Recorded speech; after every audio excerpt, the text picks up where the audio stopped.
बिल्कुल। देखिए जो भी लेवल में मेंशन कर रहा हूँ वो पॉलिसी से पहले के हैं, क्योंकि पॉलिसी के बाद मार्केट में बड़ा मूव आ सकता है, तो इस चीज़ को समझ करके इसलिए मैं छोटे लेवल्स ले रहा हूँ, कोई बहुत बड़े लेवल्स नहीं बात कर रहा हूँ। ये सारी की सारी ट्रेड्स लेवल्स प्री पॉलिसी है। पॉलिसी के बाद पॉलिसी विल टेक ओवर, क्योंकि पॉलिसी के बाद निफ्टी में 100-125 पॉइंट का मूव कोई बड़ी बात नहीं है। पहला सपोर्ट मिलेगा आपको 24,550 से 24,600 पर। कल का लो भी यहीं पर प्लेस्ड है, और उसके बाद बड़ा सपोर्ट तो फिर आपका वो 24,450 से 24,500 पर है, जहां पर आपको इस पूरे के पूरे मूव का फुल रिट्रेसमेंट हो जाएगा उस लेवल पर।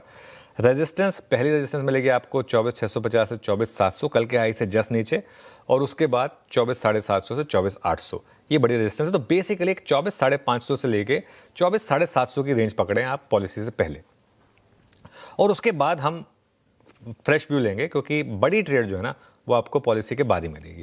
तो तब तक आप लेवल बेस्ड रहें और पॉलिसी को का एक्शन देखकर उसके बाद फिर एक फ्रेश व्यू लेंगे इसके ऊपर।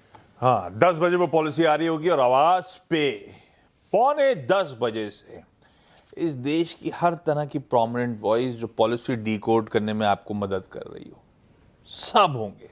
कंटिन्यूस कवरेज देखिएगा, बढ़िया पॉलिसी, और पॉलिसी है बहुत इंटरेस्टिंग जो सामने खड़ी हुई है। क्या होगा, अभी भी अधर में लटका हुआ है मामला।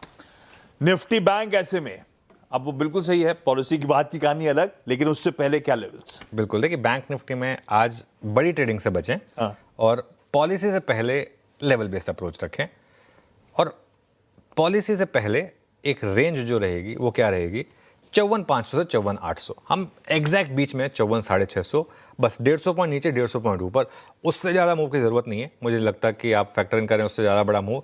54,500 से 54,800 की रेंज को पॉलिसी से पहले आप थोड़ा सा स्मार्टली अप्रोच करें, और उसके बाद पॉलिसी आ जाने दें, और उसके बाद पॉलिसी देखकर फिर हम एक फ्रेश व्यू लेंगे कि बैंक निफ्टी पर कोई ट्रेड बनती है या नहीं बनती है, कोई लॉजिक बैठता है या नहीं बैठता है। ये पॉलिसी आने के बाद फिर शायद एक डिसीजन होगा। बिल्कुल ठीक है, निफ्टी बैंक का आज का हमारा अप्रोच। अब